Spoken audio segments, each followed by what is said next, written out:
Lembra daquela historinha? Para eu chegar à perfeição, a minha escada é o próximo. A minha evolução tem que depender do próximo, sempre. Então ele dá essa colocação assim, quando a gente, mas por que eu vou ter que sofrer para o próximo, né? Então é essa a colocação que ele diz. Portanto, é a caridade pelo sacrifício, não quando os sofrimentos e as privações somente objetivo o bem daquele que a si mesmo as inflige, porque aí só é egoísmo por fanatismo. Agora diminuiu um pouco, mas alguns anos atrás entrava num negócio chamado quaresma, ninguém comia carne, né? Hoje já pagamos, não tem mais nada a ver, mas era uma privação que só interessava a quem? A mim. Eu não estou comendo carne. Tinha um engano de conceito, mas não é o caso agora, mas era uma privação que ela se fazia. Por que não a carne que eu não vou comer, eu vou dar para alguém, alimentar alguém? A gente não pensava assim.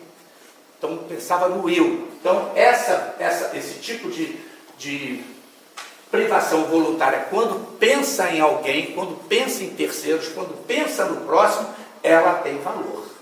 Tá? Quem são os aflitos referidos por Jesus? Bem-aventurados aflitos, né? Quem são esses aflitos que Jesus está falando? Quem são essas pessoas que estavam incomodadas? Quem são eles?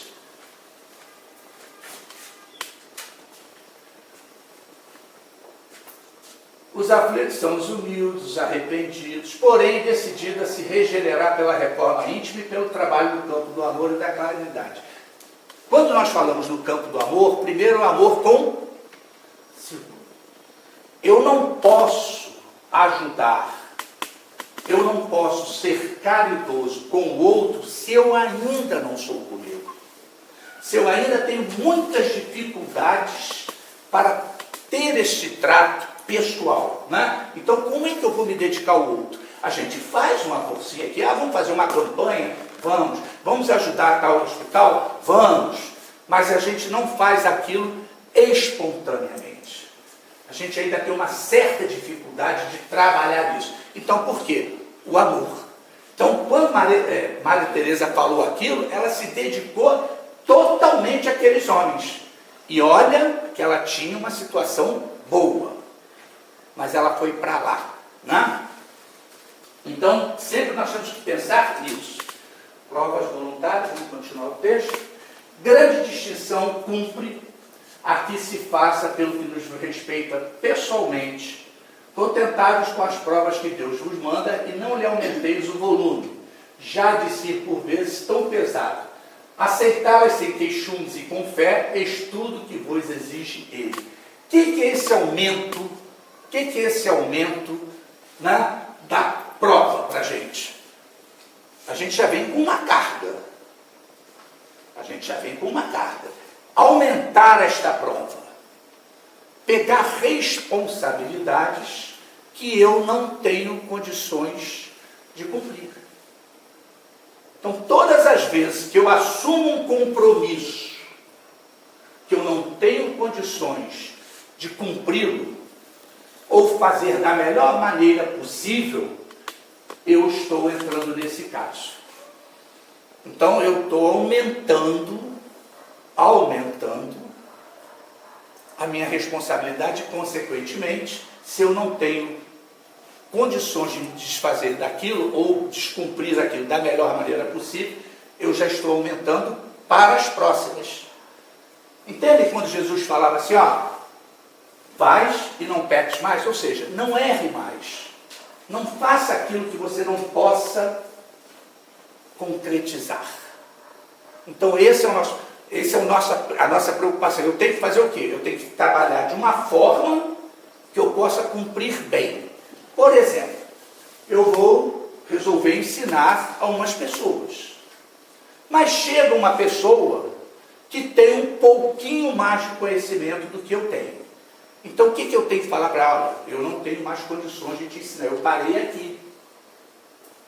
Eu não posso ensinar uma pessoa que sabe mais do que eu, porque eu vou induzi-la a erro. Então, é nesse sentido que nós temos que ver aumentar os nossos débitos, no caso, né? Não enfraqueceis o vosso corpo com privações inúteis e macerações sem objetivo, pois que necessitais de todas as vossas forças para cumprires a vossa missão de trabalhar na terra. Torturar e martirizar voluntariamente o vosso corpo é contra a vida, ou seja, contrariamente a Deus, que vos dá lei de o sustentar e fortalecer. Aí, nesse ponto, Kardec faz umas colocações bem interessantes para nós. Enfraquecer o corpo. Por que eu não posso enfraquecer meu corpo? Ele é instrumento. Ele é o nosso instrumento. Esse é o instrumento. Isso, é o instrumento. Então eu tenho que ter o quê? Saúde para trabalhar.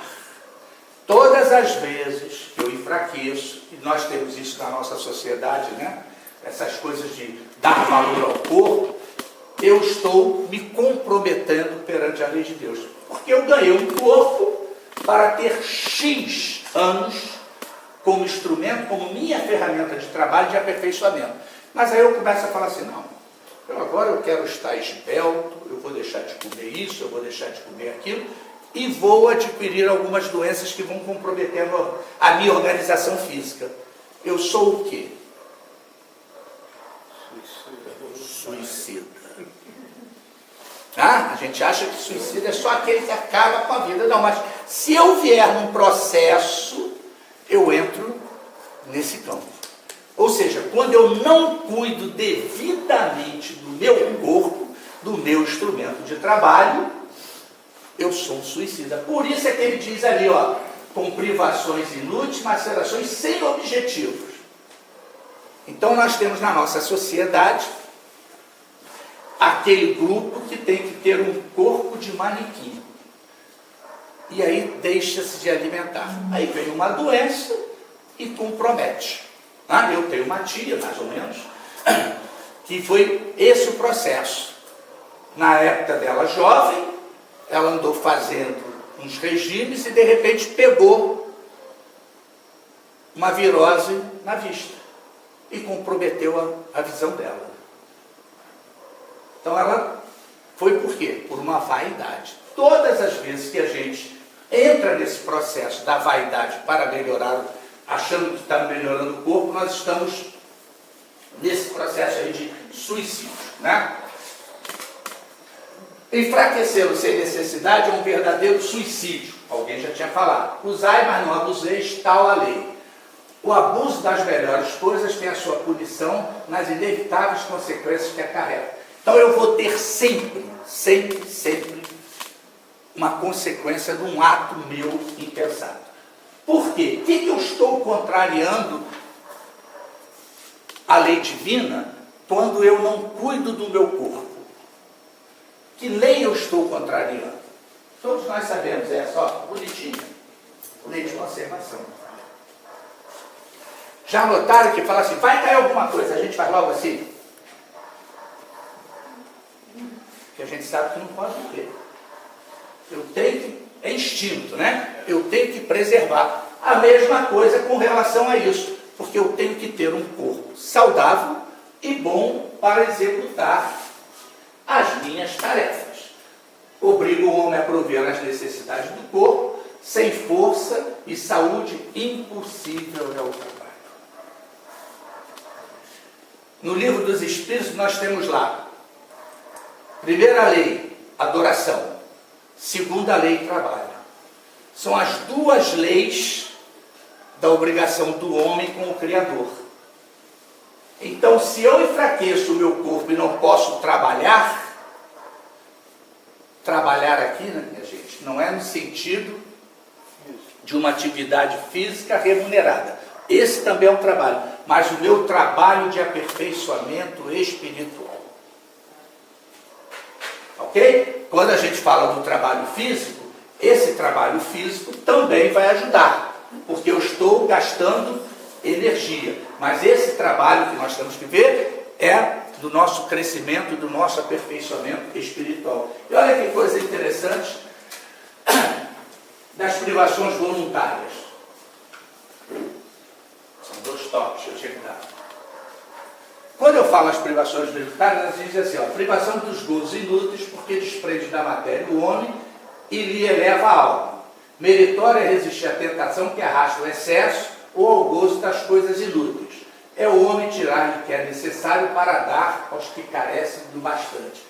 Então, eu às vezes tenho sobras. Tem um armário lá cheio.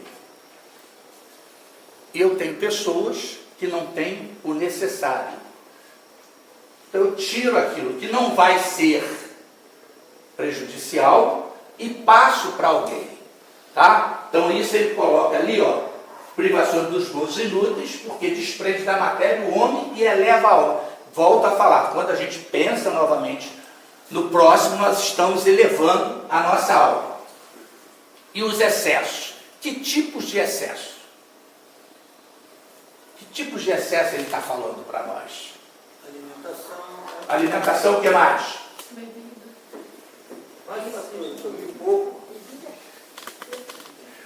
No corpo físico, eu preciso de sono, eu preciso de alimentação. Ou seja, eu preciso de repouso para colocar. Todas as vezes que eu faço excessos em relação a isso, eu estou me comprometendo. O outro excesso, a gula. Também quando a gente come muito, né, a gente também está comprometendo o corpo físico. E a tentação? O que seria isso? Os vícios. Os vícios. Os vícios. Então, é neste momento que eu tenho que começar a fazer as minhas privações voluntárias. Eu tenho que me esforçar para combater tudo aquilo que eu tenho ainda de errado. Hã? Como é que vem atrás? Fortificações ascéticas. O que é isso? Aquelas pessoas que achando que vão sacrificar o corpo, vão se elevar espiritualmente.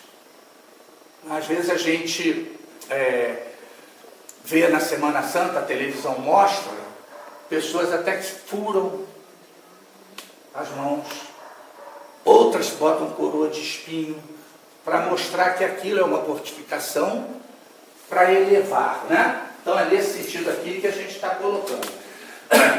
Se somente serve para quem a pratica e o impede de fazer o bem, é egoísmo. Seja qual for o pretexto que entenda de colorir-lá. Privar-se a si mesmo de trabalhar para os outros, tal a verdadeira mortificação, segundo a caridade cristã. Então ele está dizendo o seguinte, nada daquilo vai resolver. Eu quero fazer uma mortificação, vou fazer uma caridade, vou ajudar o próximo, vou dar a minha força de trabalho para o próximo. Isso que é mortificação segundo a caridade cristã. Por que é mortificação? Porque eu estou matando dentro de mim alguma coisa em benefício do outro. E todas as vezes que eu penso no outro, eu estou diminuindo o meu egoísmo.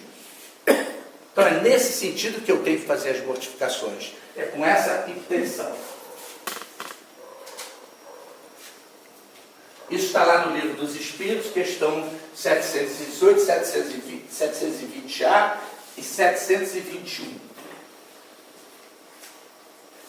Que dizer dos que se submetem à tortura física para se salvar? Eu vou para o céu, mas eu tenho que fazer um sacrifício, uma penalidade no meu corpo. Olha que erro. Ao contrário do que imaginam, retardam sua caminhada em busca da salvação. Nosso corpo pertence a Deus, que nos concede como instrumento de trabalho para o nosso progresso, como nós falamos. Maltratá-lo simplesmente é rejeitar esse precioso auxílio divino. Então a nossa responsabilidade primeiro é com o nosso corpo. Então eu não posso fazer nada que eu venha comprometer a sua força para desempenhar o meu papel na lei do trabalho, né? Como nós vimos atrás. E quanto aos que se autoflagelam pensando estar agradando a Deus? Eu estou maceterando meu corpo porque eu quero ficar bem com o Criador. Duas coisas aí nos impedem isso, né? Primeiro é o desconhecimento do que seja Deus.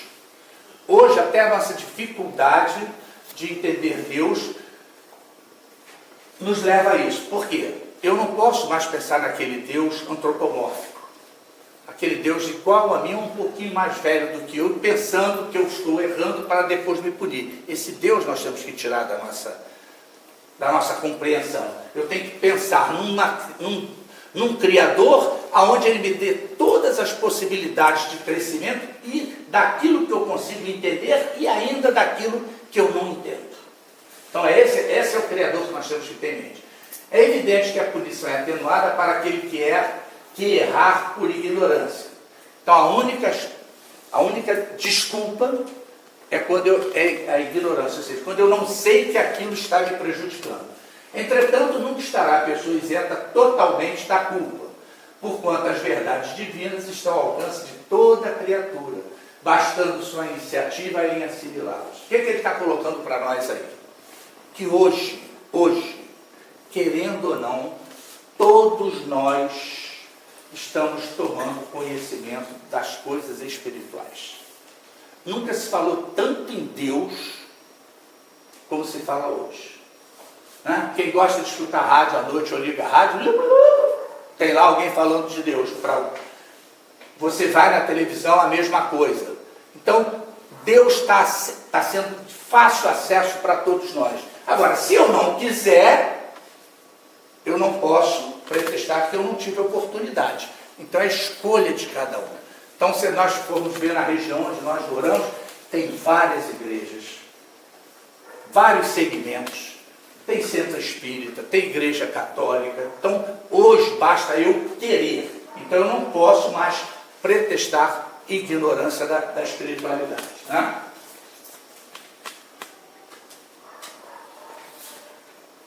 Muito diverso é o que ocorre, continua Kardec, muito diverso é o que ocorre quando o homem se impõe a si próprio sofrimentos para o alívio do seu próximo. Se suportardes o frio, a fome para aquecer e alimentar alguém que precise ser aquecido e alimentado, e se o vosso corpo disso se ressente, fazei um sacrifício que Deus abençoe. Quando ele fez isso, nós não podemos esquecer que Kardec morava na França. E lá, o inverno é inverno. Não é como o nosso inverno aqui, que dá praia. Né? Lá é inverno. E naquela época, os desfavorecidos eram muito maior número. Então eles trabalhavam isso, né? No sentido de você se dedicar a combater aquele sofrimento. Por exemplo, você dando agasalhos, porque naquele momento você não tinha uma indústria como nós temos hoje. Vou ali na esquina comprar e dar. Não, era tudo feito, manufaturado. Então as mulheres, né, que faziam aquilo eram bem vistas na sociedade, porque elas tiravam do seu para dar aos outros que necessitavam. Aquelas pessoas doentes, não se tinha hospital como nós temos hoje lá. Né? Então aquelas pessoas que se dedicavam àqueles doentes de rua, principalmente um estranho, isso é uma caridade. Então por isso que ele coloca isso aí, aos olhos de Deus, aquela preocupação eram bem vistas. Né? E diz assim: vós que deixais os vossos aposentos perfumados para eles as mansadas infectas, levar a consolação, ou seja, conversar com aquelas pessoas, mostrar que eles eram importantes, que eles eram seres humanos. Isso é que ele está falando para nós. Vós que se usais as mãos delicadas, pensando chagas, quer dizer, feridas, vós que vos privais do sono para velar a cabeceira de um doente, que apenas é vosso irmão em Deus, vós, enfim, que despendeis a vossa saúde na prática das boas obras, tende tudo isso o vosso serviço, quer dizer, o vosso sacrifício. Ou seja, essas coisas todas que você faz, tendo em contato com a doença, tendo em contato com a sujeira, é o seu sacrifício, porque você está vendo o próximo. Tá. Onde eu parei? Vosso silício verdadeiro e abençoado silício, visto que os gozos do mundo não vos secaram o coração, que não adormeceste no seio das volutas enervantes da riqueza, antes vos constituístes anjos consoladores dos pobres deserdados. Então o que ele está falando para nós? Kardec está mostrando nesse momento, olha, a sociedade também tem os mesmos interesses de hoje, mas vocês pensando no próximo, principalmente nos infelizes, terão grande silício. E hoje se tem muito, no mundo todo, essa preocupação. Não é falado na televisão, não é falado nos jornais, porque não interessa chamar a atenção. Mas quando nós vamos pesquisar, procurar, várias entidades estão se dedicando ao próximo nesse setor, né? E para a gente finalizar, haverá mérito em procurar as aflições que lhe agravem as provas por meio do sofrimento voluntário? Qual é o mérito que eu tenho de procurar aflições? E aí nos vem a resposta. Sim, há grande mérito quando os sofrimentos e as privações objetivam o bem do próximo, porquanto é a caridade pelo sacrifício, não quando vos sofreis e as privações objetivam o bem daqueles que a si mesmos infligem, porque aí só há egoísmo e fanatismo. Então, o que eu tenho que fazer? Sempre isso em mente, a gente tem que ter o meu próximo. Aquelas pessoas que estão sofrendo é que eu tenho que levar o meu sofrimento, a minha dedicação. Sofrimento, ou seja, sair da minha inércia, sair da minha zona de conforto para ajudar o próximo. Eu acho que agora ainda tem mais isso. Vós, porém, que vos retirais do mundo para lhes evitar as seduções e viver no isolamento, que utilidade tendes na terra? Onde a vossa coragem nas provações, uma vez que fugis à luta e deserdais do combate? Se quereis um cilício, aplicai-o às vossas almas e não aos vossos corpos. Mortificai o vosso espírito e não a vossa carne. Fustigai o vosso orgulho, recebeis sem murmurar as humilhações. Flagiciai a vosso amor próprio. Enrijizai-o contra a dor da injúria e da calúnia, mais pungente do que a dor física. Aí tendes o verdadeiro cilício, cujas feridas vos serão contadas, porque atestarão a vossa coragem e a vossa submissão à vontade de Deus. Um anjo guardião. Essa mensagem foi dada por um espírito que se titulou Anjo Guardião. O que ele mostra nesse último parágrafo para nós? Eu não tenho que me preocupar com as coisas físicas. Eu tenho que me preocupar com as coisas morais. Quando ele diz bem claro ali, onde a vossa coragem nas provações, uma vez que fugis à luta e deserdais do combate, se quereis o cilício, aplicai as vossas almas. Então, a parte material não é importante. Eu tenho que combater, como ele diz ali, o meu orgulho, né? E se eu estou passando por dificuldade, eu tenho que ter a consciência que aquilo está me fazendo um bem, foi uma coisa escolhida por mim e faz parte do meu processo, da minha escala evolutiva. Tá? Isolar-se do mundo para pecar é proveitoso? Ou seja, eu quero... Para não pecar, perdão, é proveitoso? Eu vou me isolar, eu vou para um mosteiro, ficar lá pensando. Então isso vai resolver? Não, porque nós vivemos em sociedade. E eu preciso sempre do próximo para poder crescer. Então é nessa colocação que a gente tem que trabalhar. Não, o isolamento nos afasta do nosso semelhante e é através do contato com eles que ajudam e somos ajudados. Ou seja, a troca o tempo todo. Afinal, em que consiste o verdadeiro cilício? Ou seja, o que eu tenho que fazer em termos de sacrificar o meu corpo? Vamos falar assim. Consiste no sacrifício que fazemos objetivando a nossa melhoria espiritual. Sexta-feira à noite, nós estamos aqui. Né? Podíamos estar em uma outra coisa fazendo aí, como a grande maioria. Nós estamos vindo aqui, mortificando o nosso espírito e não o nosso corpo. Quando eu falo mortificando o nosso espírito, tirando aquilo que eu tenho de imperfeito. Né? E combatendo o nosso orgulho, recebendo as humilhações sem murmurar, que a gente sempre recebe, flagilhando o nosso amor próprio, sendo duros contra a injúria e a calúnia. É nesse sentido que eu tenho que trabalhar o tempo todo. Estamos chegando no nosso horário, é um assunto, né, que ainda nos traz muita dificuldade, que é extremamente subjetivo, mas o que eu tenho que ter sempre em mente, né, sempre em mente, é que eu tenho que fazer sempre os meus sacrifícios na minha parte moral e não na parte física. Ok? Muito obrigado.